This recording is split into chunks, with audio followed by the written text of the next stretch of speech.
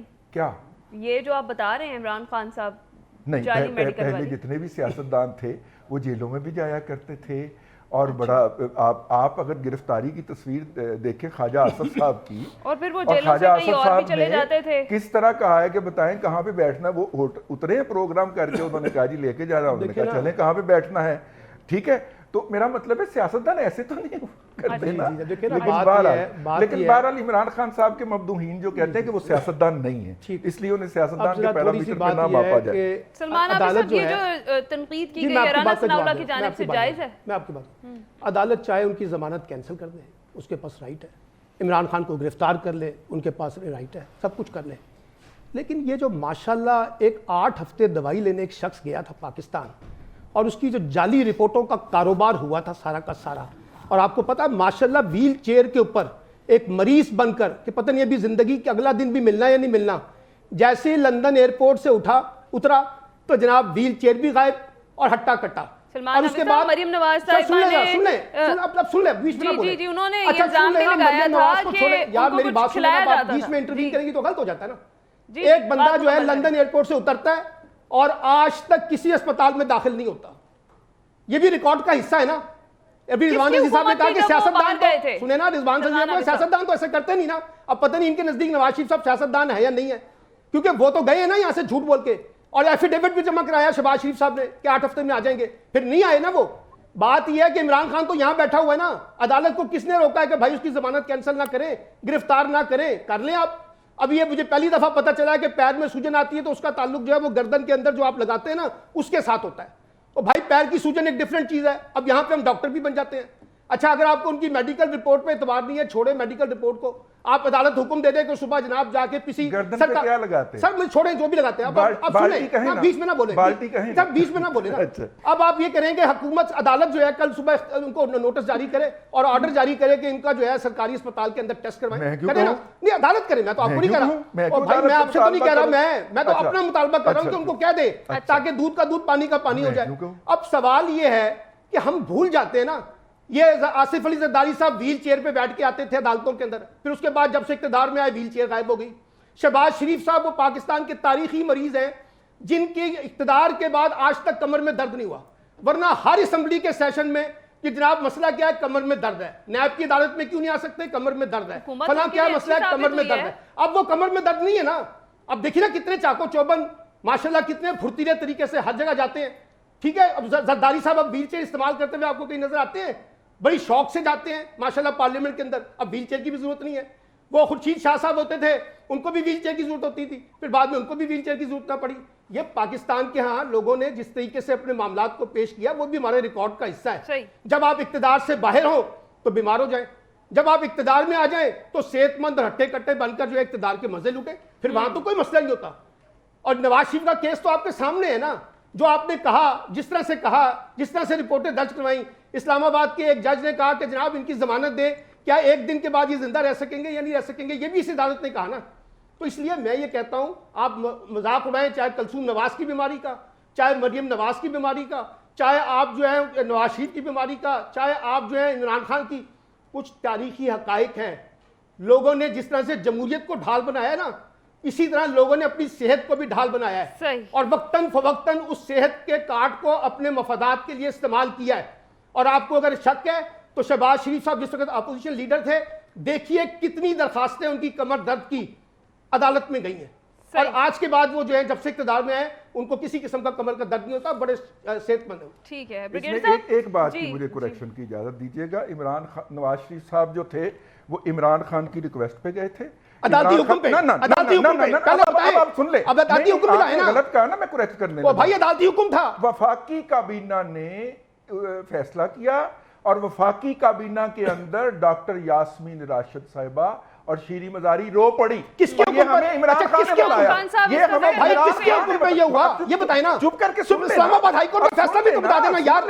اسلام آباد high court کا فیصلہ بھی سنائے نا. رو پڑی, اور ڈاکٹر فیصل نے اور ڈاکٹر یاسمین راشد نے پریس کانفرنس کر کے آن ریکارڈ کہا, جج کو تو ایک سائیڈ پہ کر دیجئے, جج صاحب نے تو نواز شریف صاحب بیمار تھے, لیکن انہوں نے کہا کہ ان کی میڈیکل رپورٹس جو ہیں وہ اس بات کو انڈیکیٹ کرتی ہیں, اور ڈاکٹر جیسی ایئرپورٹ سے اترتے ٹھیک ہو جاتے ہیں, اور جیسی ایئرپورٹ سے اترتے ٹھیک ہو جاتے ہیں, رو پڑی. اچھا جیسی ایئرپورٹ سے اترتے ٹھیک ہو جاتے ہیں, وہاں پہ تھے, آپ کیمرہ لے کے وہاں پہ ہوں گے, وہ ذرا پتہ کر لینا تھا. وہ جو ایون فیلڈ کے اوپر کلینک بنا ہوا ہے جس کو P T I Imran Nawaz Sharif کی ملکیت قرار دے رہی ہے, وہ پتہ نہیں کس کا ہے, لیکن وہ پتہ کر لیجیے گا. اطہر من اللہ صاحب, اب کل ایسا کریں اطہر من اللہ صاحب کی جو اس وقت کے فیصلے تھے نا پروسیڈنگ کے, وہ بھی ان کو سنا دیں. اطہر من اللہ صاحب نے کیا کہا تھا. چلے, صحت کارڈ استعمال کیا جا رہا ہے عمران خان کی جانب سے. پھر بریگیڈیئر صاحب آپ سن پا رہے ہیں مجھے؟ جی دیکھیں, پہلی بات یہ ہے کہ آپ کو بھی پتا ہے, ہم سب کو پتا ہے کہ پاکستان میں یہ گورننس کے حالات اتنے خراب ہو چکے ہیں کہ اب پاکستان میں ہر چیز, کوئی آئی ڈاؤٹ کہ کوئی شعبہ ہوگا جو کہ مینوپولیٹ جہاں پہ آپ نہیں کر سکتے ہیں. اور گورنمنٹ کے اسپتالوں میں یہ رپورٹس کو مینوپولیٹ کرنا, پرائیویٹ لیب, یہ سارا ٹوٹل بریک ڈاؤن. عام آدمی کا جو لوگ سمجھتے نہیں ہیں ان کو معلوم ہے, اعتماد اس لحاظ سے اٹھ گیا ہے. So everything is possible in Pakistan. Nawaz Sharif صاحب کی جو لیب رپورٹس تھیں, جو بھی گورنمنٹ ہاسپٹل تھے, جو بھی وہاں پہ پینل بنتے تھے, وہ کہاں تک بڑا بعد میں لوگوں نے شور ڈالا کہ جی وہ تو لیب رپورٹس غالباً مبینہ طور پہ جی وہ تو جینوئن نہیں تھیں, وہ ٹیمپرڈ تھیں, مینوپولیٹڈ تھیں. اور جناب اس کے بریگیڈیئر صاحب آ رہا ہوں کہنے کا مطلب ہے کہ گورنمنٹ ہاسپٹل میں اب آپ کو سارا پتہ ہے کہ کیا سٹیٹ آف افیئرز ہے. میں یہ کہوں گا کہ لاہور ہائی کورٹ کے ایک آنریبل جج صاحب کی جو ایک سٹیٹمنٹ آ رہی ہے, جو میں سن رہا ہوں پچھلے 2-3 دنوں سے, کہ انہوں نے, یہ عمران خان کا کوئی بیل والا کیس تھا, کہ جناب پاکستان میں یہ بھی ریکارڈ ہے, ورڈز ٹو دی افیکٹ 150 سے زائد کیسز. یار what have you made out of this country. High courts کو بھی پتہ ہے کیا ہو رہا ہے, سب کو پتہ ہے کیا ہو رہا ہے, ان کو بھی دل میں معلوم ہے کہ سب دے آل نو اٹ, سب کو پتہ ہے پولیٹیکل وینجنس ہے, یہ ریونجفل پالیٹکس چل رہی ہے پاکستان میں. 150 کیسز ایک شخص پہ آپ بناتے ہیں. This is how we treat the political leadership of Pakistan, چاہے وہ پی ایم ایل این کے لوگ ہوں, اس سے پہلے لوگ ہوں, چاہے اب اس پارٹی کے لوگ ہوں.